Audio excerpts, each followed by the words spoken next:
Нүд улаан мөнгө цагаан гэж. Койны шин тайлбар гарсан байл шүү дээ. Гохнэ гэж.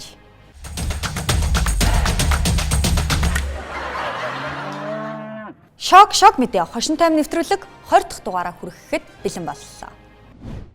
Мухар сүсэг, сохор шунал Монголын инээдэн биш эмгэнэл.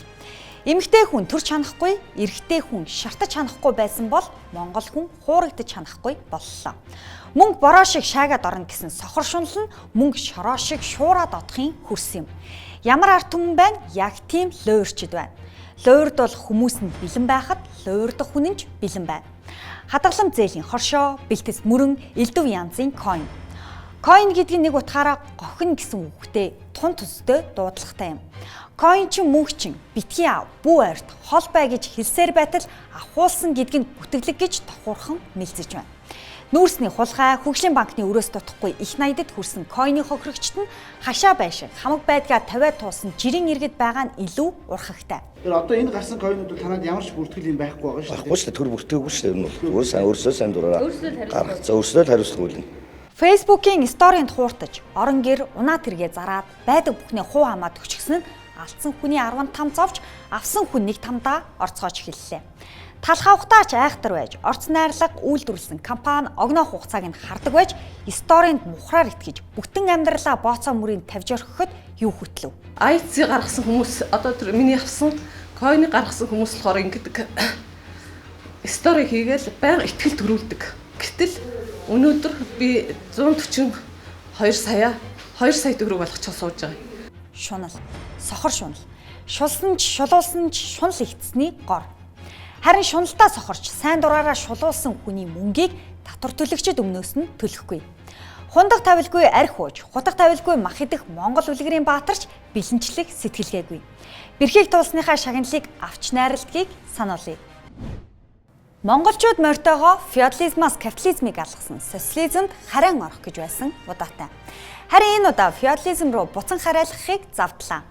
Number 1 тэргүүтээ нам төрийг хослон баригчсан шархаар феодлууд үндсэн хууль өөрчлөх, хувьсгалын далбаанд ор өөрсдийн хувийн эрх ашгийг нам нийлэн сэмшургуулж төрийн хойморт мөнхөд залрахыг хүссэн нь илчлэгдэв. Ерөнхийлөгч болон ерөнхий сайдаар ажиллаж байсан хүмүүс өөрсдөө хэрэг хүсэх юм бол парламентод одоо гишүүнээр ажиллана гэсэн энэ заалтыг жишээ нь та өөртөө зориулж оруулсан гэж харагдаад байна л. Тэгэхээр бид одоо зориуд ийм асууж байгаа нэг сайн байна. Ягаад гэвэл үзэгчдийн сонирхлыг хоёулаа татаж би хариулах гэж оролдъё. Экс ерөнхийлөгч, экс ерөнхий сайд, экс улсын хурлын дарга, экс бүхэн өөрөө хүсвэл шавар бурхан шиг мөнхөд сууж ард түмний саналаар бүрддэг парламентыг өвөө нарын клуб, тэтгэврийн хүүхчүүлийн буухаалдаг, сургаал айлддаг улаан булан болгох санаархал юм. Уг нь экс бол экс. Экс нөхөр одоогийн нөхөртэй, экс эхнэр одоогийн эхнэртэй хамт амьдрал юу болох вэ? Экс ёг инх баяр та нар намайг битгий бодооч. Ерөнхий сайд байсан содомгойг бод гэж хэлсэн ч хүмүүс ч өөрийг нь өөрөө ч өөрийгөө л бодоод байсан байна. Яагаад очруудахаараа суужиж болдгүй юм? Яагаад багуун дугаа Рио Тинтод ажиллаж хооронд Монгол улсынхаа төлөө зүтгэх тэр болцоог нь үе таалгыг нээж өгч болдгүй юм? Яагаад ерөнхий сайдаар ажилласан содомгой ажиллаж болдгүй юм? Та нар намайг битгий бодооч. Содомгойг бод. Ямсрангой яагаад ажиллаж болдгүй юм? Баяр яагаад ажиллаж болдгүй юм? Инх сайхан яагаад ажиллаж болдгүй юм?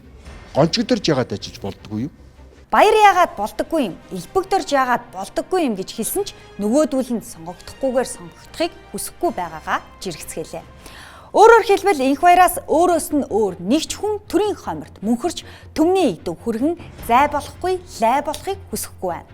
Монгол бол ард түмний зөвшөөрөл эцсийн дээд шийдвэр байдаг ардчилсан улс. Угсаа залгах ёс сэргвэл ерөнхийлөгчийн охин төрийнгийг улсын хурлын даргын хүргэн тавнан спикер, ерөнхий сайдын ихнэр засаг хатан, сумын дарга отго жинстэй олон ихнэртэй болоход хүрнэ. Эрдэнэ тамга тэрч хөтлөхөөр шийдсэн байна. Манер Ганбатад тамга уш, тамга өгнө гэсэн батламж гардуулсан байна. Дааг аваарэ гэдэг шиг тамга аваарэ гэж амласан юм байна. Эрдэнэ өмнө нь тулгатад тамга уш, тамганы хайрцаг гардуулж байсан туршлагатай юм. Тулгад хайрцгийг авч өрөөндөө ороод онгойлготол доторх нь хов хоосон байсан мөчөөс л сэтгэл нь хоосроод явчихсан юм байна. Тувaan тамга өгч алдаад шинээр хийлгэж авч хаширсан Эрдэнэ тамганы хайрцаг, тамганы батламж, цаашлаа тамганы зураг, тамганы баримл, тамганы иш гардуулах олон хувилбар бэлтгэсэн байна. Ганбатад тамга өгнө гэсэн жаазтай бичиг биш, ядаж дурсгалын 1 литрийн болтойсон мөнгөн бетон дээр тамганы зураг зурулаад өгсөн бол ёстой гой сүгнэр болох байсан гэж зарим нэг нь үзэж байна. Спортоор бол Ганбатад медаль биш, медалийн осроор шагналаа. Эрдэнэс хойш ардчилсан нам, Туваан, бас нэг Эрдэнэ, Тулгац, Цогт гэрэл, Баттулга, Луугаан төмөр, Ганбат гэсэн 7 даргатай болоод байгаа юм. Ардын хувьсгалын 7, ардчилсан 7 лидер гэж байсан бол ардчилсан намын 7 даргын үе ийхүү тохиож байна. Ардчилсан намын үндэсний бодлогын хорооны 300 орчим гишүүн хуралдаж Луугаан төмрийг даргаар сонгосны дараа Эрдэнэ өөрийн талынхныг цуглуулан цахим сонгуул явуулж Ганбатыг өөрийн хойд дүрээр тодруулсан юм. Эрдэнэ 2020 оны улсын хурлын сонгуульд ялагдаад намын даргаас автоматар огцорсон ч гараараа бол тамга зуурсаар хонож байна. Тэмүүжийн хинтэд нүж атхан төрсөн бол Эрдэнэ хотод тамга тврээд өтлөн гэмээр юм болж байна. Ардчилсан намыг нэг даргатай болохыг үзэх нь Бразил шавьтай хоккейгоор Монгол хөл бөмбөгөөр дэлхийн аваргад төрүүлэхийг харахаас хэцүү байж мэдэх юм. Мөнхбатын улсын хурлын гишүүнээс татгалзгаар гаргасан өргөдөл үнэн үү худлаа. Учир нь Мөнхбатын үг үйлдэл үнэн эсгэд баттай итгэх хүн ховор байна. Цагаан дээр хараар бичсэн өргөдлийн зураг байгаач улсын хурлын гишүүний алтан планкн дээр үйлдэггүй. Мөнхбат найр наадмын тайзнаас том жижиг байр, машин тэрэг амлаж бэлгэлсэн унаанд түгжрээд ирж яваа гэж хүртэл хэлж байсан боловч өгсөн удаа одоогоор байхгүй байгаа юм. Өөрөө ч өөрийгөө 28 настайдаа 2008 онд казинод $300,000 хоцсон юм билээ гэж итгэл төгс бус эргэлзэж гайхсан шинжтэй ярьдаг хүн. 28-стай одоо урч хүрээгүй залуу байсан. Тэгээд тэр үед бол тоглоод тэр $100 мянган хоцсон нь үнэн юм билээ. Тэр $100 мянган хоцсон нь үнэн юм билээ. Шок мэдээ хошин тайм нэвтрүүлгийн 20 дахь дугаар өндөрлөж байна.